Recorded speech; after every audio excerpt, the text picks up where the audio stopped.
to another episode of Mommy Needs a Break. It is a podcast for new moms who don't have it all together because we ain't got it together, and that's okay. My name is Megan Thomas at Meg Scoop everywhere. And I'm Marisa Johnson, as she is Marisa J. Make sure to follow our podcast on all platforms at MNED Podcast. And make sure to subscribe to our Patreon for $3 and get exclusive content, all our behind the scenes. We got some good stuff coming up. You know, we are getting our butts cleaned and all that good stuff. So make sure to subscribe. Subscribe. You want to know all about that. Yes. All right. So today we're discussing me fighting. We're discussing letting our kids trick or treat and a lot more.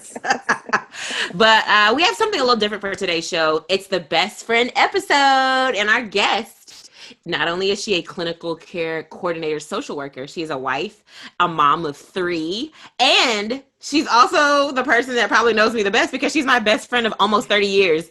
Y'all give it up for Kaniece Waller. Hi. What's up, Kaniece? Hello. Hi, welcome, best friend. Thank you. I'm excited to be here. I love you guys. Wait, why are you with the boxes, though? Are you out here at your job about to get in trouble? Yeah, so clearly I'm in the storage room. I'm at work, so I had to have somewhere quiet. So yeah, so we got our formula and diapers in the back. Wait, what kind? Yeah. Wait, hold on. Before you get into that, like, what exactly is a clinical care social worker? Or, like, what are you... Because you said diapers and formula, so people are like, what?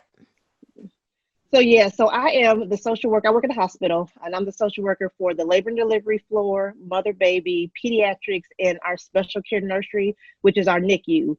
So basically, I'm in charge of all the social issues that moms come to the hospital with, anywhere from drugs, homelessness, lack of resources.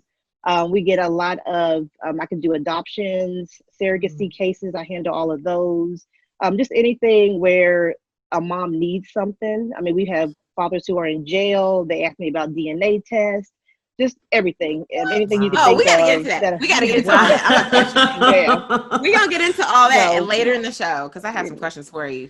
Yeah, and I need to know some questions on Megan. I need to know if, like, she's ever done anything bad in her life, because I feel like I'm always the bad one. Got the bad stories. Oh Lord, Kaniece will be able to tell you. I can say it, Megan. I can say it all, right? Yeah, girl, you can say it. Go ahead. Say it all. But before we get into that, it's time for our Ain't No Shame, our mommy confession time. So today, it's me. So this weekend, so I live in California, right? Everything has been shut down. We really don't go anywhere. We don't get we can get our nails done and our feet done and all this great stuff, but you got to go outside. I haven't done any of that. Basically we've been on lockdown. And so this past weekend I flew to Atlanta. You know, I was looking for a good time. You belong to the streets of Atlanta. Right. And so as soon as I got there, literally driving to my hotel, and I see like club after club after club. I get off the airport and it's packed. Rental car line take me an hour to get my rent. I'm like, what is going on here? Like, where am I? And usually I'm super careful, you know, I'm just like, right. I have 2 babies. I'm thinking like about their life. So I get to the rental, and this is all going to make sense to my Ain't No Shame, but I get to the rental car and I'm like, are you guys, is something going on? Is there an event? Like, what's happening? He's like, no, like, where are you from? He looked at my ID. He's like, oh, California. He's like, girl, we closed for 2 weeks. And then we've been open this whole time. And I was like, what? Yeah. And so in my head, I'm thinking like, I can't turn back around. You know, I can't get back on the plane and fly 4 or 5 hours back home. Like, I got to embrace this. Right. So my Ain't No Shame is really like living my best life in Atlanta this week. You know, I woke up at 8 a.m. during COVID. I woke up at 8 a.m. I got my nails done, my toes done, my eyebrows, my lips waxed. I was just out drinking smoothies, walking around. I didn't have a mask on. I was just free. I was just, me and Megan were at a dinner party. We did go to a dinner party, but they did take people's temperature. They didn't take my temperature. Okay, so they didn't take mine either, but I saw the thermometer there. I was hoping they took everybody else's because I came late. I was like, oh, they probably got everybody. No. So my Ain't No Shame is really living my best life, getting my nails done, getting my eyebrows done, my toes, my whole life. I felt like a brand new woman. Like I've been deprived these past, and I'm gonna I'm gonna sound, a little whatever Megan calls me, but I just feel like I've been deprived. Right. I will say that it does, because when I have to fly to LA for work, I've only gone twice during this pandemic, but like when I go, I'd be like, yo, ain't nothing open. Like we can't even go. You can sit in restaurants in Atlanta, like everything was like going down. Okay. Yeah. And people are like, oh, no, we're good. And the clubs, they do not care. And the club, they don't nobody have a mask on in the club. The clubs were popping. Okay. I didn't go, but I was driving like, what? Right, girl. They are like all under the age of 30, so they don't care. Okay, at all. We would have been there too, right, Kaniece? Huh? I was gonna say Savannah's the same way. They've been open. My little boy's in school, so I mean. Oh, is he? Yep. Look, Kaniece has not. Her kids have been at daycare school this whole time. She's like, because she's an essential worker, so she's got to go to work. Right. Kaniece has been like, look, them kids is in school. Okay. Yeah. Yep. And I was okay. Put on his mask. Tell him wash his hands. Have a good day. I mean, we had another person at the dinner party next to us. She was from California. She said the exact same thing. First thing she did was go to the nail salon and did like a full body just. She spent $200. I'm like, $200 on a nail salon. Right. She did a whole revamp. I was like, I'm with you, girl. That was ain't no shame. Ain't no shame. I ain't mad at you. Can you do me a favor and tilt your camera down so we can see you? Yes, see you. There you go. See your breast. Okay. So my tat. Okay, so wait, do you have any mommy any ain't no shame moments? I do. I have several, but I'll say one. So my son, he's 6. He'll be 7 on the 23rd. Okay, y'all. So my husband works second shift. So during the week, I work full time. I pick them up. Sometimes he has karate. I got to do dinner. I got to do all this extra stuff. So I'm tired. Well, he always want to go somewhere. He wants to go to the pool. He wants to go to the park. He wants to do all this. So I be lying to him. I lie to him all the time. I say, Keon, we can't go to the park, man. It's supposed to rain. No, in good and well, it ain't supposed to rain. I say, Keon, we can't go swimming today. The weatherman said it's going to rain today. It's going to be real windy. So what happens is he'll say, okay. And then like hours later, he'll come back and say, Mommy, it's not raining outside. And I say, oh man, the weatherman must have been wrong. I said, we'll have to try to go another day. Like I don't be feeling like going, y'all. I'll be so tired. So I do. I'm sorry, Keon. But I do. I be lying to him all the time. Yeah, I'm about to show him this when he gets older. Like, you don't have all those times. I know. And it's funny because I'll wait till it gets dark and then I'll say, oh man, it didn't rain. I'm sorry. The weatherman must have been wrong. That way it's too late for us to go now because it's dark outside. And so we just kind of can stay in the house. What if he wanted to be a meteorologist? You just killed his dream, Kaniece. I know. They're always wrong. They're always wrong. Yeah. That's a good one. So now he'll say, Mommy, is it supposed to rain today? Before he asks me a question. So I'm like, I think it might rain. I know. I'm sorry. It's going to be an earthquake. Right. We can't go outside. You get your feelings hurt when he learned how to look up the weather. Okay. Right. It doesn't. Weather.com says shiny outside, rainy. There's no rain, Mom. You're gonna feel very. I know. I feel bad sometimes. I know he just wants to play, but y'all, I'd be so tired. I just can't. I'm with you. I just can't do it. I'm with you. My daughter went to the park. Or I said we were gonna go check the mail. So we get to the mailbox. Mommy, how about we go to the park? Let's go. Like, hey, well, I'm not about. Look, I have a dress on. I don't have no pants on. I'm not going on the slide because she always wants you to go on the slide, swing on the bars. I'm like, I'm too tired. Oh, you have to go on it with her. Yes, girl. I was like, look, Mommy has no pants on. Mommy has no pants on. I can't go on the slide with you. I started to do when Matt starts pulling me, like, come on, like for slides or whatever to go play. I literally stop and I go, I'll be standing straight up. He said, Mommy, wake up. I just stand up, dead sleep.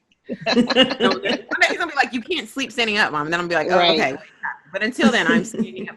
And then he's just like, ah, and then he'll walk away. I'm like, yes. That's so funny. Ain't no shame. Ain't no shame. All right. Y'all, let's talk about some mommy tips. So, these are just a couple of things we learned along the way. Now, so Halloween's coming up at the end of the month. It's a no for me. You know, I'm actually about that Hallelujah night, right, Kaniece? Hey, Yeah. we grew up. Yes, you are, Megan. Yes, you are. We grew up. We always had growing up. Me and Kaniece went to the same church, right? So like when we were little, we always had to go to Hallelujah night at church instead of like Halloween. And then they had, but Hallelujah night was lit. It was like tons of games, all the candy, food, drinks. Like it was way better than regular old trick or treat. We always got a stocking of oranges, apples, and nuts. Oh, that's good. Which I don't like. Was that for Christmas or that was for Halloween? No, that was Halloween. Cause I remember going down in the basement. I don't know why, but that's what we did. But I did Hallelujah, like a bag. The bag full of oranges and nuts. But see, we did Hallelujah night and Halloween. So my parents still let me go trick or treating. Yeah. So. My mom started doing that with us when I was too old. I was already like almost in high school. Wait, and y'all had to go to Halloween night? Yeah, I was like, why are you just starting to do this? Yeah, that's when we were like, nah, we're not doing this anymore. We took Halo. Right. Halo, like one year to Faithful Sanctuary. Mm-hmm. Okay, so, you know, for those of you still trying to celebrate this pagan holiday with your children during this pandemic, you know, I had to throw that in there. So here's a couple of things you can do to still, you know, celebrate, but, you know, not put your children in danger. Virtual costume parties with their friends. You can set up a Zoom and make sure they put on their outfits, you know, for those of them that are still at school, doing virtual school at home. So like now they can put on their costume, and then you can do a scavenger hunt with all the kids and say, hey, go find this. And they have to go in their houses and find it, bring it to the screen. And then at the end, you know, make sure every mom has candy for the kids and they can all eat their candy and go through their candy together and eat them together. I know that kind of sucks, but guys, look, it's like, who's gonna let them all just go around to different people's house eating a little dirty drink? No, that wasn't Okay, well, so that's one thing. Okay, right? Yeah, go ahead. There's another thing. So if you do decide, okay, we're gonna take the chance and just go, we are gonna go trick or treating. Doctors say it's not likely that you'll get COVID transmission from a candy wrapper because of the size. Mm-hmm. But if you do want to be safe, what you could do is just clean like a few of them off, like, you know, sanitize them. And then the rest of them, just sit them up for like 3 days. So get you enough candy out, clean enough candy out for 3 days, sit the rest in the, away from them, because after 72 hours, the germs die anyway. So you're good. You got to clean 1,000 pieces of candy. And then if you're going to be at home and you're going to pass out candy, well, you can either put the candy in individual baggies and give it to the kids, or you can do hand sanitizer in a fishbowl so you don't physically have to touch them. So sanitize hands, fishbowl, grab what you want, and let's go. You know? Yeah. But also make sure if you have kids that have masks like for their actual costume and they're going trick-or-treating, make sure you either take the mask off completely or like they need to have an actual mask that's going to keep COVID away from them. So maybe they just don't have the mask that matches their costume this year, because those masks don't cover, y'all. They ain't keeping no COVID away from these babies. So just so you know. What y'all gonna do with your kids following? Well, I was going to ask you guys what you thought, because I was thinking about taking my kiddos to the zoo, because they're doing like a little spooktacular night where the kids can dress up, get candy at the zoo, and they're going to limit, you have to buy tickets, and they're going to limit how many people, you know, they accept in the zoo. So I was thinking about that instead of walking the neighborhood, but I mean, it still be outside with other people. So I don't know, but we're going to do something, because my kids love Halloween. Keon loves dressing up. So I got to do something with him. Yeah, I think our community is doing something at the park. Yeah. You know, but kids are dirty, so I'm like, look, don't touch no candy until you wash these hands. Don't eat nothing. You can't. You know what I mean? Like they're gonna just. See, I was trying to combine 2 holidays in one. So I'm celebrating Halo's birthday this weekend. And she wanted to do this, it's called Vampirina. It's on Disney. It's this little vampire who goes to like school. So I'm decorating the garage, and I guess it's spooky. So I was like, oh, well, this is kind of close to Halloween. So boom, you got a little costume on. That's exactly. I got cotton candy. I got cupcakes and all this stuff. So I'm like, oh, this is your Halloween. And she could just keep the costume on a couple more days and bam. I feel like at least all of us, I don't know. kids are young enough to where they probably not even dead. No. Like, you didn't Right. celebrate that 1 year. I'm like, Right. you don't I remember it. You're okay. Yeah. You know? Yeah. Yeah. But I don't know. I think I don't know what we're gonna do. I'm not really big on celebrating. I have my own reasons why I don't celebrate Halloween like that. I'm not opposed to dressing up, but as like, trick or treating is a no for me, especially during this pandemic. But I actually like your idea, Kaniece, about going to the zoo or like something where they have something for kids, but it's outdoors, limited number of people, that kind of thing. So I might look into that. It's a good idea. Yep, you should. Yeah. Okay. Well, it's time to scroll. This is the part of our show where, you saying you're taking a break from your kids and you go to the bathroom, but you're actually scrolling your timeline. Well, that's what we're doing. And this is what I found on my timeline. October is Breast Cancer Awareness Month. There's a new study out from the UNC Lineberger Comprehensive Cancer Center that says 1 in 7 Black women with breast cancer had delays in starting their treatment and also had extended duration of treatment when compared to white women. So basically what that means is they were more likely, Black women are more likely 13.4% to 7.9% to have the start of the care delayed by at least 60 days after diagnosis. So it's like you go to the doctor says you have breast cancer. Okay, let's start you on treatment. For white women, it seems to be like pretty immediate. For Black women, it takes almost 2 months for them to get that first treatment. And I was like, wait, why is there such a like, wow. why I gotta start my treatment later? Why I gotta have extra breast cancer for y'all to get rid of in the next 2 months, it's kind of crazy. Now, while access to care, tumor status, and socioeconomic status did affect treatment start times, these had a greater impact on how long you actually needed to get treatment as opposed to when you started. So, because that's what I thought. I was like, is it because they're poor? Is it because, the tumors are bigger? But usually that just matters. It only affects how long you actually have to get treatment. But to me, if you're going to wait for a Black woman an extra 2 months for her to start treatment, then yes, she's going to have to take a longer time because you let that tumor grow for 2 extra months. Right? It's crazy that there's such a big disparity in healthcare. And also, for y'all that don't know, Black women are 42% more likely than white women to die from breast cancer. And if you're younger, 45 and Black, the mortality rate is double that of white women. Because I guess younger women don't feel like they can really die from breast cancer, so they don't take it as serious. But isn't that crazy? Did y'all know that? Are you saying because like we don't go to the doctor more, or I'm trying to follow? Or well, I mean, I think all of that plays a part in it, right? Like, just we know that there's a disparity between Black and white healthcare, right? Right. Even you, Kaniece, you work in a hospital, like you see, there's a difference with. Well, and I was going to say too, it's probably insurance too, because before treatment can get set up, you have to run your insurance to see if it's even covered. So if that woman doesn't have that type of insurance, or they're only going to cover a certain portion, and they have to figure out what they're going to do with the rest, that's a delay. Insurance companies take forever to approve stuff. So that was my first thought, maybe it's the type of insurance they have, because some hospitals won't even start you until they have a verification that it's going to get paid for. And that is crazy. So I got to wait. And it is. To keep growing in my body.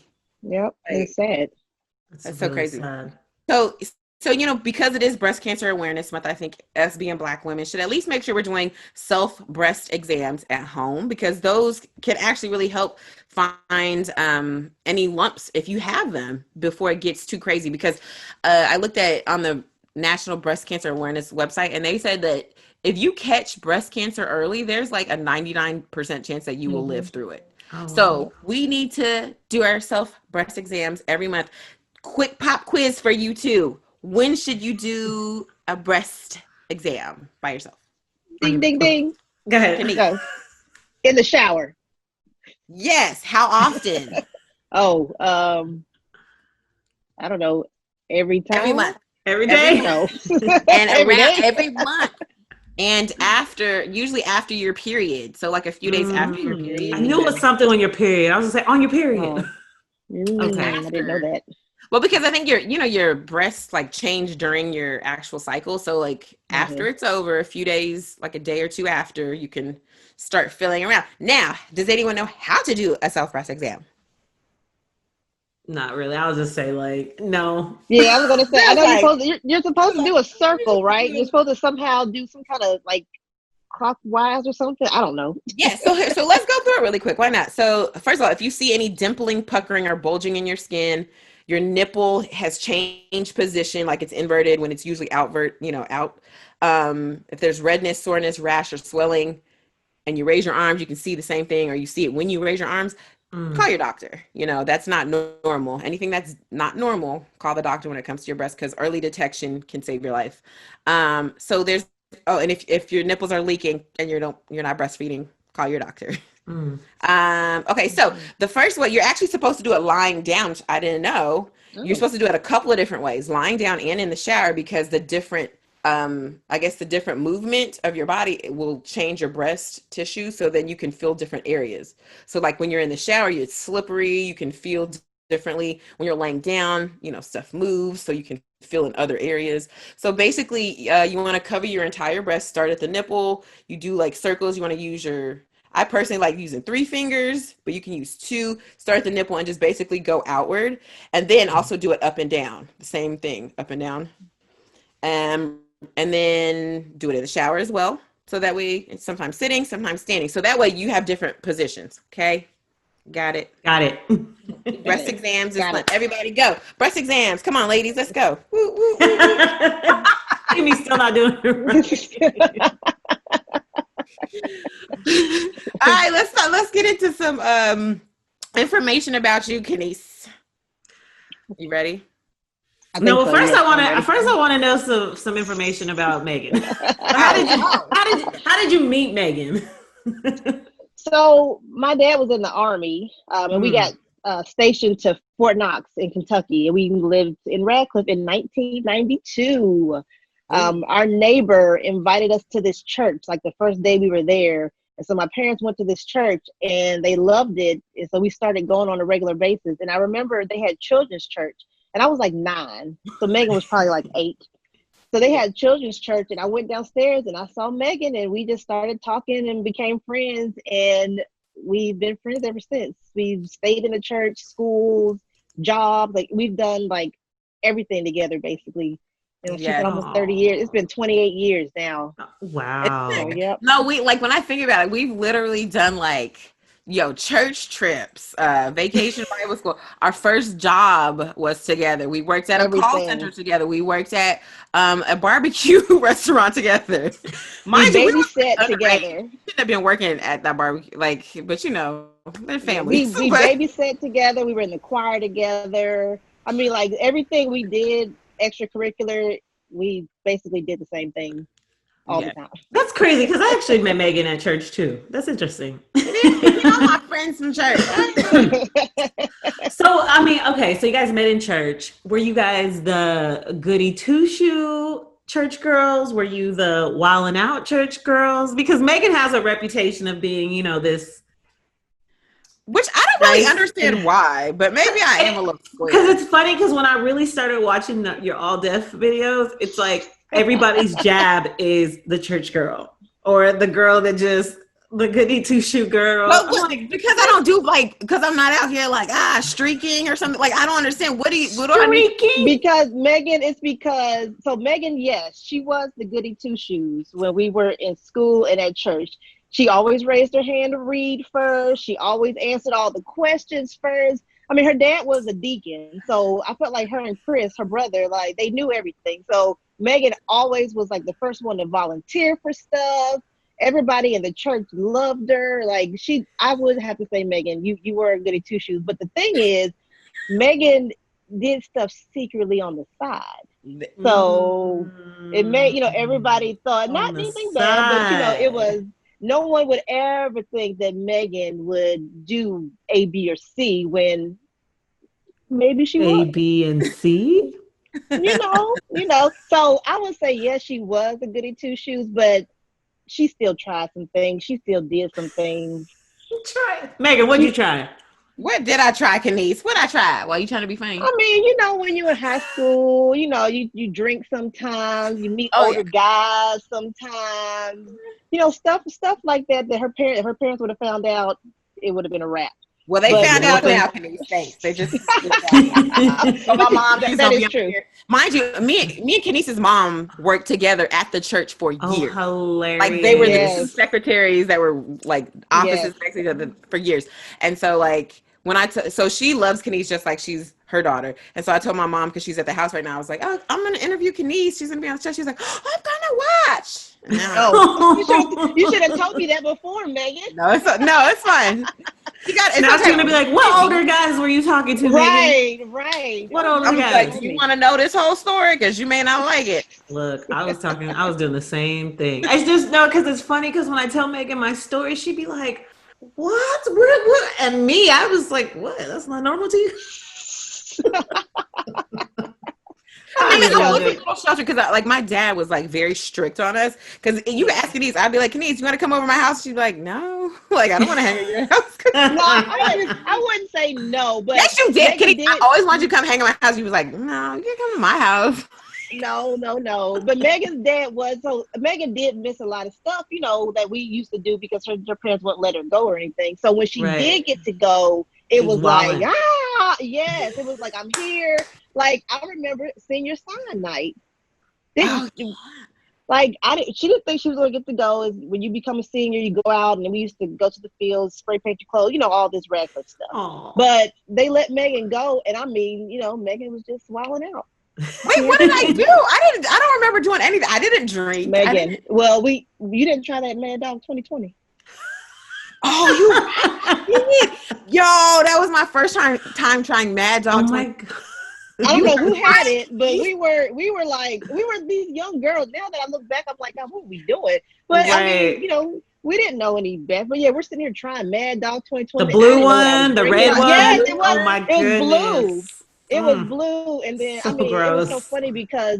So let me tell you real quick. We were in an all-in-one car together, and a guy told us that somebody had called the police. And so the same guy was like, "If the police stop y'all, put a penny in your mouth so they can't smell the alcohol." So Megan's in the back seat putting change in her mouth, putting coins and change, and I was like, I don't want to do that. That's disgusting. I mean, it was just like craziness. So Megan, when she got out, she did some things, but. That is hilarious. We were looking for change in the car, like pennies to put in our mouth so they wouldn't like smell the alcohol on our breath. I don't know where they got that from. Does that work? I don't think so. Somebody said it. You in high school, you were like, I believe. And then so there's like a ton of people. There was only one way in and one way out. So the cops like blocked everybody in. So they basically, every car that passed them, they made you stop, and then everybody in the car had to give their name. Right. Did you give a real name, Kaniece? Yes, because remember, my dad was the police. Oh, yeah, her dad was in the police force. My dad was on the police force in this little bitty town, Radcliffe. So I was kind of, not trying to be too much either. So, yeah, I gave the real name. I couldn't lie because I wanted to go back and, then I get in trouble when I got home. So I was like torn. So I gave my real first name, but like a fake last name. I was going to say, you were the one telling everybody in the car to give a fake name. And I was like, no. How you know that? Right. I was just like, how are they going to know? We don't have licenses. Or like, I didn't have. I was like, they're not going to, where are they going to check? That's funny. I was torn because Kaniece gave her real name. So I just gave like Megan, I don't know, Donovan or something. I said, like, clearly, okay, you see our names on the paper together. You're going to know it's me, but whatever. That's funny. I think another running joke is like, Megan works with a lot of men. So I think they just pull fun out of a lot of things that she does. But because I think this is true, they say, oh, Megan knows everything. I think Megan knows a lot of things. She does. She is. She's smart, and she will let you know what she knows. And, I think there's nothing wrong with that, Megan. But growing up, I feel like I annoyed a lot of people, though. I was gonna ask. I was like, were you like the okay? Let's try this. Let's do this. I researched this. Okay, guys, it's good. Why don't you do this? Why don't you like this? Yes, peanut butter. Why don't you like peanut butter? Yes, everything. Yes, that was Megan. And I will say, some people, I think it maybe did kind of get under their skin. Oh, Megan's gonna say this and that, but you're right. She was the one who would say, try this because da da da da. She had done all this research. We're like, how do you know all this? Research, right. How do you know all this? But she would. So yes, Megan, you were know-it-all back then. I don't think that's me. So did her know-it-all ever cause any fights? Because she said she'd been in one fight. Oh Lord, like a physical fight? Yes. So, so okay, it wasn't. So I only remember a youth physical fight. I don't remember details, but I think it was when you were in college. We were in college, wasn't it? Yeah, it was in college. My first physical fight was in college. We were, what was it? It was over the summer. It was like a summer in between, I guess our freshman and sophomore year of college. But And you were there, staying in the dorms up there, weren't you? At UK. no. We were all at home that summer. We were all back in Radcliffe. Oh, But there was a party at the college. So we were like, hey, we're yeah, bored at our town. Let's drive an hour and a half and let's just I go to remember. this party.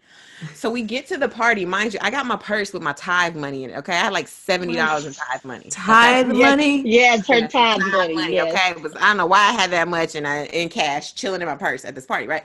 So we all put our purses under the DJ booth because that's what we always do. Like the DJ's our homeboy. Every party during the year, that's what we do. And his booth is like covered. So like you'd have to like reach in or, Mm-hmm. Next thing you know, like 30 minutes later, I go to get my purse to get something out of it and it's gone. I'm like, what? So I'm like, yo, all my time money is in there. They got God money and they still got. Oh my God. And so I'm like, yo, Kaniece, where's the purse? Where's my purse? So I'm like talking to her. There's a guy who came so I was me and Kaniece came in two separate cars, but the car I was in, it was my friend, another friend, and the friend's brother, right? So the friend's brother just happened to be standing by me and Kaniece. And I was like, Kaniece, I don't care if I have to hem everybody up like this. And I did that to him.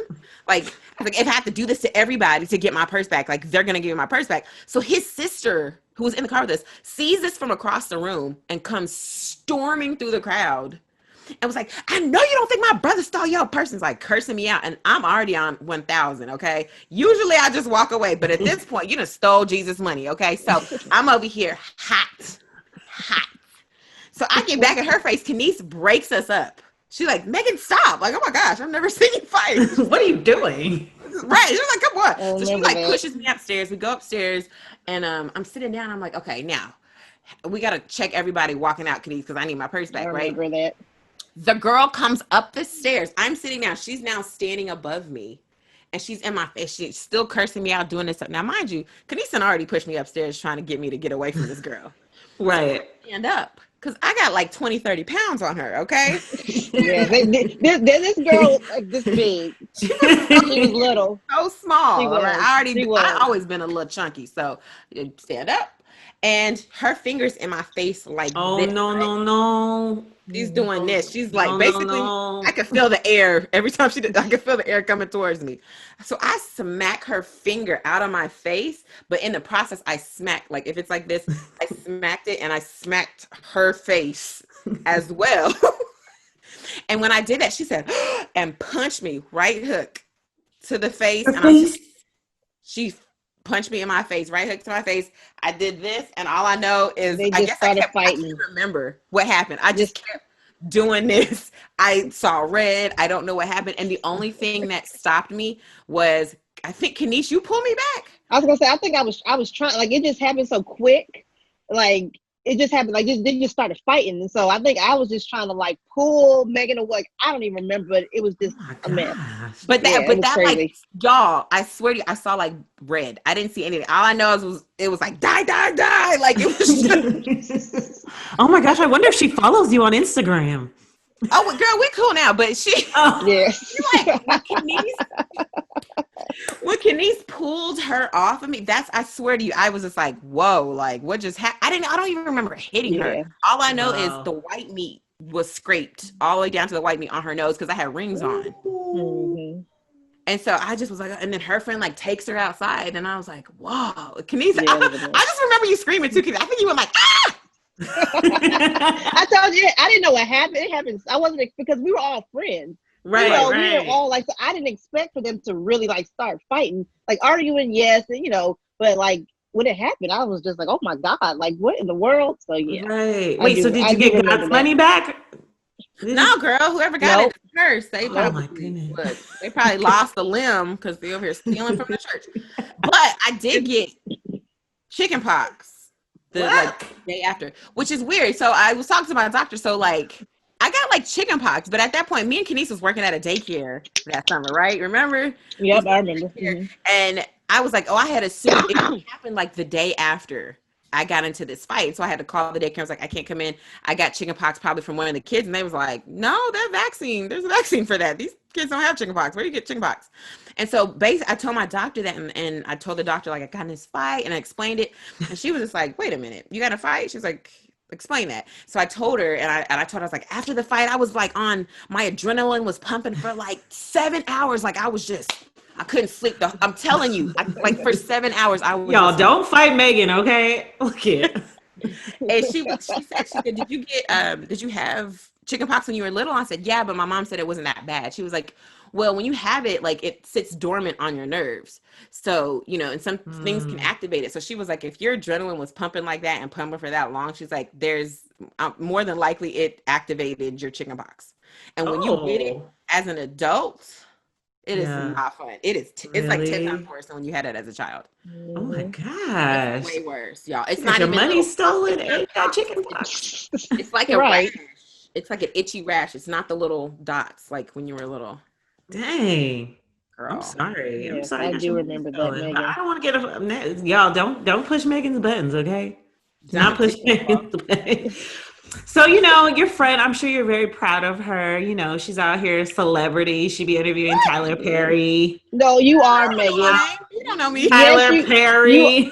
You are, because we went out to eat in LA and we were eating and this random server was like, are you Megan Thomas? Like out of nowhere. And I was like, oh my God, remember when Karen came down to see you?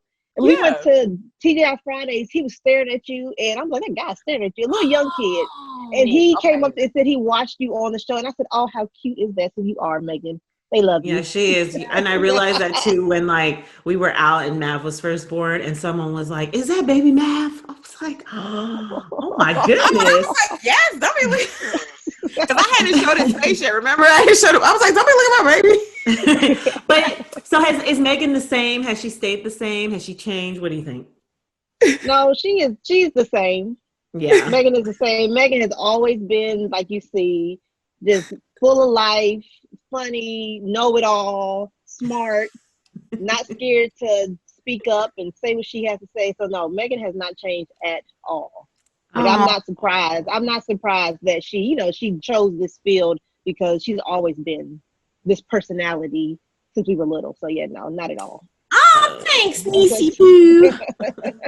We love Megan. Oh, you guys are so sweet. Well, let's talk about you professionally. So you talked about... Is that all about Megan? Is that all about Megan? I'm just playing. Wait, you got some more juice? You got some details? You got some juicy gossip? No. Okay. No. All right. Oh, I peed in Kaniece's bed, y'all. I'll say that. As an adult in college, I peed in her bed. Do you remember that, Kaniece? Yes, I do, Megan. Yes, I do. And I also remember when we tried to egg somebody's house and you didn't make it out the window and the eggs got all in the inside of the car. And underneath his head. So yeah, Megan is always, like I said, when she went out, like she got out and just was like, and just, yeah. Don't let her loose. I didn't want out too bad. I didn't want out. Don't let Megan out too far. No. But yes, I did pee in Kaniece's bed as an adult. That's probably one of my most shameful moments and I remember because we would I would go stay at her apartment. She would stay at mine. And I forgot what we did. I think we were just hanging out at your house. No, but we were drinking, weren't we? Oh man. You had to have been drinking to pee in the bed. I think so. But it wasn't like I was drunk. Like it wasn't a wild night. You know what I'm saying? Like we were just at your house chilling. So we probably were drinking, but then I think I had a dream that I was peeing and I actually peed in Kaniece's bed. That's usually how it starts. And wait, you were in the bed too, right? I had to wake her up. Yes. And you told me to get out the bed. Oh my gosh. That's a real friend. To even be here today. What's wrong with me not peeing in your bed? How old are we? You were like, I'm so sorry. And I was like, knowing Megan, she would have bought you a whole new bed. She was like washing. Yeah, she took everything off. She was like, I'm so sorry. Yeah, Megan is. Yeah. Oh, that's fine. I didn't even remember that till now. Okay, let's talk enough about me. Let's talk about you. So as a clinical care social worker, you said, so wait, what you mentioned one thing. You said like a DNA test. So like if a So mom just has a baby, what does that have like what do you have to do with that? so we actually don't do the DNA test here, but I get a lot of orders for moms and dads. I've had dads call me on the phone saying, so and so just had a baby there. She's wanting me to come up here and sign this birth certificate, but I'm not coming because I want to get a DNA test. So I just kind of like I'll tell them where to go, how much it costs, what needs to be done, type of thing to kind of direct them to get one. But we get it quite a lot, and it's crazy because a lot of these women, there's no shame. They'd be like, yeah, I don't know. No, they're like, I don't know. It could be him or him. So before they sign this birth certificate, can you tell me where I go to get a DNA test? I mean, like it's not like, yeah. I say, okay, here you go. Just help them out. So we don't actually do them here, but we do get a lot of requests for help to figure out to make sure they're the daddy. So, Wait, so what happens if like how quickly is that done? So It's they have to pay for it themselves. So Yeah. that's the first thing I have to tell them. It costs money, so you have to go get it done. But the labs around here, they can get it done pretty quickly. I think it's like a week's turnaround, but of course they need baby and they need daddy. So if the baby's still in the hospital, they'll have to wait till she gets discharged, to take the baby to the lab. The lab doesn't come to the hospital. So right. it is kind of you have to kind of wait till you leave type of thing and get it done. So basically the mom leaves without like the dad signing anything. And then he just signs later. Yep, he can. Yep, he can get added onto the birth certificate later. Wow. Okay, so since you work on the labor and delivery floor, I'm sure you've seen like your share of drama with families. Have you ever had to take a newborn baby away from its mom? So we do a lot of work with the state. People say CPS in Georgia. They're called DFACS, Department of Family and Children's Services. So yes, we work a lot with them. But I have never literally taken a child out of a mother's arms. Right. If a child is not going to go home with that mom for whatever reason, because they're at the hospital, they're considered safe. So the baby can stay with the mom until she's discharged. And then we normally let the mama discharge and then take the baby to the nursery. So we try not to make it this big old dramatic, snatching babies out your arm type of thing. And of course, we explain it to the mom. They know why. I've never had a mom fight it. But if that were to happen, then of course we would have to call like security and everything. But we try to let the mom, have her time while she's still here in the hospital, and then we'll let her discharge first, and then we'll roll the baby to the nursery until the baby gets placed wherever the baby's going to go. So yeah, so we do do that. What's the reason? Like, give me a list of reasons why you would be like, okay, you have to go and your baby can't go with you. So we just had one this week, actually. Mama, young girl, about 23. She has a 1-year-old little girl who is not in her care. The little girl's in foster care because of methamphetamine use. So she does meth. She was supposed to be, getting back on track, doing everything she's supposed to do to get her 1-year-old back. Well, in the midst of all that, of course, she gets pregnant. She runs from DFACS, and now she comes to the hospital and has a new baby. Well, of course, DFACS, they flag you if you already have an open case, and they call all the hospitals and say, hey, if this mama with this birthday comes in, she has an open case, let us know, it's for ABC. So she got flagged. So when she came to labor and delivery, I was notified that she's here. Of course, we do a drug screen. Well, she's dirty for meth and marijuana. So I have to call DFACS and say she's here, she's positive. So they basically said she can't go home with this baby either. She needs to work, the plan that they have in place now for both her kids. And she knew when I walked in, she knew. It's sad because I always tell people once you get into the system, it is hard to get out of. So I mean, that's something I wouldn't wish on anybody because they do require a lot, for you to get your kids back. And if you don't do it, you run the risk of losing your rights forever. And then you'll never get your kids back. So when I talk to these moms, I try to tell them, be honest with them, work the plan. If you really want your kid back, this is what you need to do. Because like I said, I've seen it too many times to where the moms are like, oh, I'll do it next week. I'll go to this class next week. I'll wait. And then they come back and say, oh, too late. We're filing for, to get your rights removed. Wow. And then you have no other choice. So yeah, we do. We see that a lot. And it's mainly drugs. We've also taken a kid for mental health issues. We had a mama who was a schizophrenic. She had 9 kids. Wow. She was not on any medicine and used drugs to kind of help, with her schizophrenia. She didn't know who the daddy was. She came into the hospital. She was talking about all kinds of other stuff and then threatening to harm her baby. So of course we can't, Yeah. we can't keep the baby. She wasn't able to go home with her baby. And when we told her that she wasn't going to be able to go home with her baby, she chose to leave the hospital. So she literally walked out the hospital room with her hospital gown on, blood coming down her legs because she had just had a vaginal delivery. Um, What? Walked out our back steps and left. Wow. These Yep. poor She said, babies. yes. Man. She Wait, so what said happened to the that, baby? well, we called the state, told the state what happened. She already had her other kids in the system. So we Mm. kept the baby here in our nursery, made sure baby was okay. And then they put the baby in a foster home. Yep. That breaks But my heart. yeah, it was sad Seriously. because I was talking to her while she was eating breakfast, and you could tell that she was a little mentally unstable. 'Cause like I said, she was talking about like random stuff, and the baby was in the crib. She wasn't even holding the baby. She was eating her breakfast. Baby was in the crib, and I was trying to get some information from her, and she was just kind of off. And then we kind of told her that her worker was contacted. That the baby that she had the baby, and she looked at me and said, "I'm sick of them taking all my kids. I'm leaving."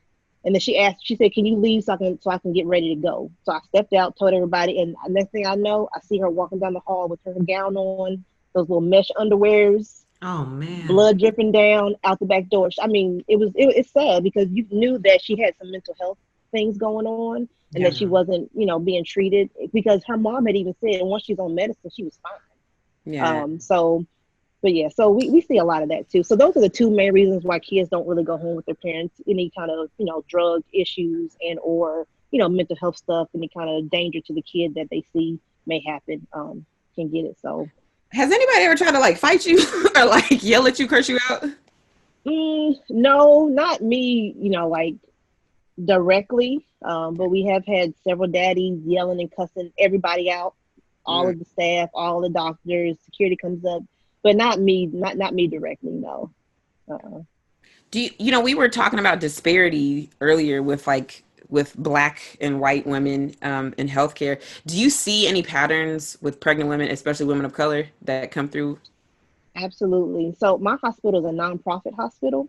So we take anybody. So insurance, no insurance, everybody, it doesn't matter. So the pattern I see a lot with moms, a lot of, especially moms of color, lack of education about your body, your health, Mm, what to do when you're pregnant, that, what you don't do when you're pregnant that could affect your baby. A lot of young girls, they have no idea, Yeah. why their high blood pressure could affect something or why, like they have no idea that, smoking or doing drugs or doing I had a young girl tell me, well, I didn't realize that me drinking alcohol so much was going to affect my baby. And you think everybody knows that that's a no-brainer, but it's like a lot of these moms like they don't know. So I feel like education is lacking for a lot of these moms yeah. to, prenatal care. A lot of moms don't get any prenatal care. So they come in here, we have no idea how far along they are. We Oh Mm. don't we wow. don't know anything. And they look at us like, I just didn't go. And we're like, well, how come they have insurance? They just don't think it's important. They don't understand how important it is to take care of your body while you're pregnant. And then after you have a baby, how important it is to still take care of your body because there can be complications for you after you've had a baby if you don't, take care of yourself. So I feel like a lot of moms lack that. And I feel like we should do better at educating women about Wait, their bodies. I know you said that you feel like that happens a lot with women of color that you've seen come through the hospital. Who was teaching the white women? Just because I feel like how did they learn this stuff? Right. I don't know, and I hate to say this, but a lot of the African American women or women of color are younger. Mm. Oh, that does make a difference. Yeah, when So Yeah. you're I feel like because I get orders for anybody that's 17 and under. mhm. I mean, and I can count on one hand how many white young girls versus teenage African American girls or even Indian. So I feel like they're a lot younger. We have 22-year-olds who have 5 kids and they're African American. So I Mm, feel like it's just not, tough. But I mean, not to say that we don't have, the white moms too, because I do see that too. But I just feel like age may be a part in it. I'm not sure why. Family support. A lot of the white families or moms who have babies, they have their mom here, grandma's here trying to see baby. The father's mom is outside waiting. And I yeah. see a lot of our women, they don't have anybody, or they have 3 kids at home, so their mama couldn't come because their mama had to watch, their other kids. So now they're at the hospital, by themselves, giving birth. So I mean, support may play a role in it. I'm not sure, and it is. It's sad to see that. So I don't know. Yeah, that makes me sad about our community when we think about stuff like that. I remember growing up, like, you probably heard this too, Marisa, like, your white friends, like, they knew so much about their body, about sex, about, like, they were on birth control. I was like, oh my gosh, I haven't even kissed a boy. Like their moms, like, made sure. So it was so, when I think about it, and my black friends, like, our parents was telling us, like, don't have sex, don't have no baby. Right. And that was Right. it. It wasn't Right. no get on birth control. It wasn't no, like, none of that. And I think it was more in secret, and more fear based, right? So Right. if we knew we were doing something, instead of going to our parents for advice or support, or having that, like you said, that's that open line of communication. It's like we're not raised like that. Right. And I'm not saying that's right or wrong. Right. But it shows in the numbers, and I was thinking, as you're talking about like preventative care or, but it does start in the home, I mean, it's our responsibility as we have I have 2 little girls, Right. They're my responsibility. They're not your responsibility, to teach them. Right. But I do wonder about, like preventative care or follow-up care or, what does that look like in your field? Or is it just... It's lacking. I think it's lacking, especially preventative care. I mean, there's programs that I refer for, after, because a lot of things, even like with postpartum and stuff, like that stuff is real. And these moms have no idea why they're feeling like this, why they're sad, why they're depressed, why they're going home, why they're overwhelmed. And I mentioned postpartum, they look at me like, that's a real thing. And I'm like, yes, like it's a real thing. Like, it's not just you being sad, like your hormones. Like, I mean, there's programs that, I refer to that a case manager can come in the home and follow up with them, to help with all those things. But those things are voluntary. And a lot of people they decline it. They say, no, I'm fine. Even with us trying to say how important it is, it's free. So, I mean, it's out there somewhat. I think it could be more. I think some families, it should be mandatory. Yeah. That somebody kind of check up, especially the young ones. I feel like the young teenage moms I see a little girl. I saw a 14-year-old who had a baby who was pregnant, and her mom was with her. But her mom was kind of like, what do I do now? Like, she was pregnant when I found out she was having sex. Like, it's too late now. And I feel like with her situation, it should be mandatory that she has those follow-up, educators coming to her house and making sure that she's still a kid herself. Yeah. And her mom is in a position where her mom feels like she doesn't know what she's supposed to do. And she's working. And she's trying to take care of, she had other kids too. So I just feel like it could be better. It could. Yeah. It could be better. So. Yeah, that's crazy. I mean, you're very busy. I will say that. How do you juggle, your job that you love and raising 2 kids and making time for your husband? I don't know. How do I do that? I don't know. But or more so like separate too, like your emotions. Like, I always am curious on how, you see these babies and they leave and they don't have a home, and then you go home to yours and they're taking care of, like, that's hard. And that's what I was going to say. So I had to learn that. So I've been in the social work field doing all kinds of different stuff for 10 years. And before I had kids, that was me. I was going home crying. I was going home not sleeping, thinking about the little 4-year-old girl I left, waiting on me to come back the next day. I used to work in a children's home. I mean, I used to have some severe anxiety about the kids and the families that I was working with. But when I had my son, I had to purposely figure out a way to detach myself when I left work, because I had to go home and take care of him.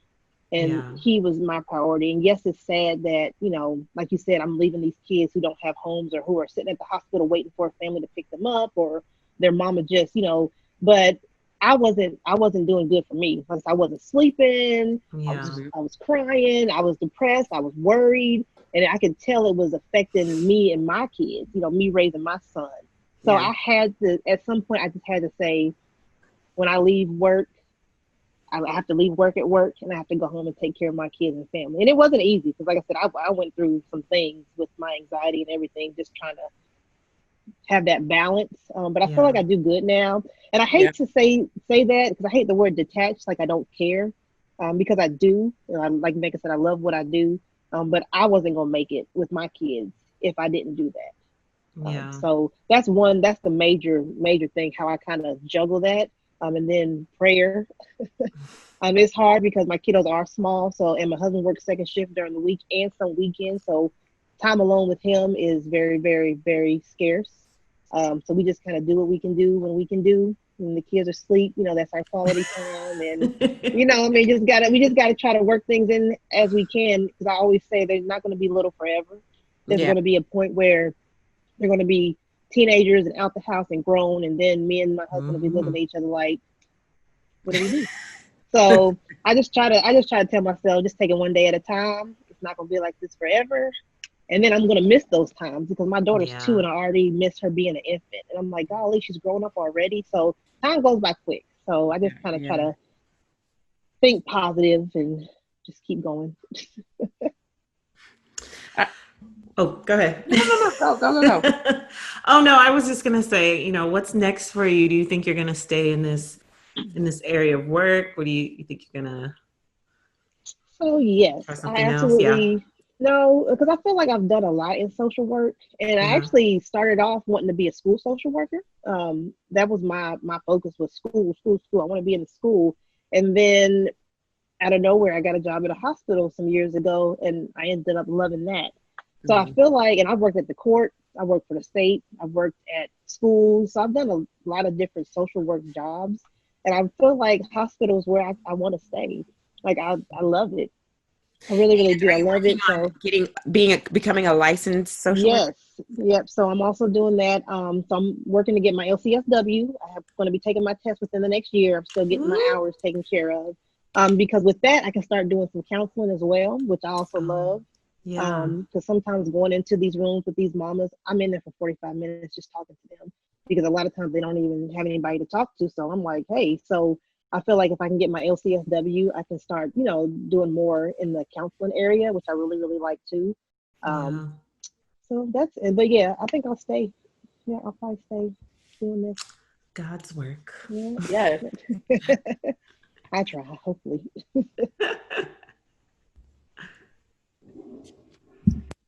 Oh, someone flushed in the toilet?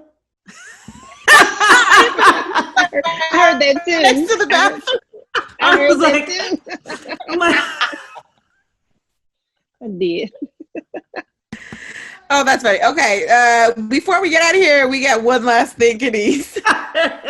Before we it's our I'm fine segment. Sorry, that was hilarious. Was that your toilet?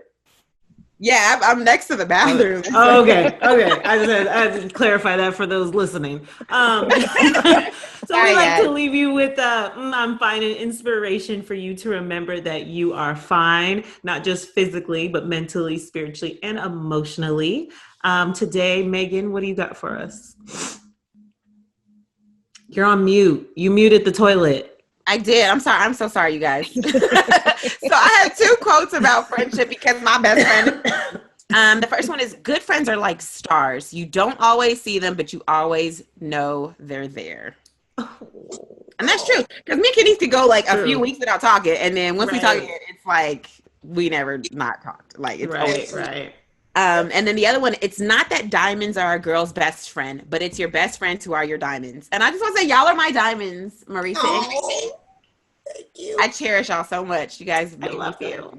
Okay. Well, thank you, Kaniece, so much for joining us today. So much for having me. It was so fun. Thank you. Thank you for taking your break with us, mommies and daddies listening to us out there. Please follow our guests. Where do you want them to reach out to you if they have any more questions, maybe about your line of work?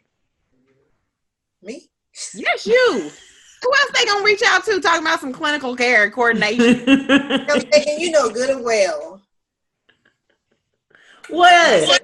My social media is, it's a little But Kaniece, do you have maybe a side business that you'd like to talk about that they like can a reach? business? So, okay, so I am starting a business. Yes, I am. COVID kind of pushed me back, but Inner Sparkle TP Parties of Coastal Georgia is a TP sleepover business for kids that will bring the party to your home. I love throwing my birthday parties for my kiddos. So this will be something that, your kids can come, they're themed.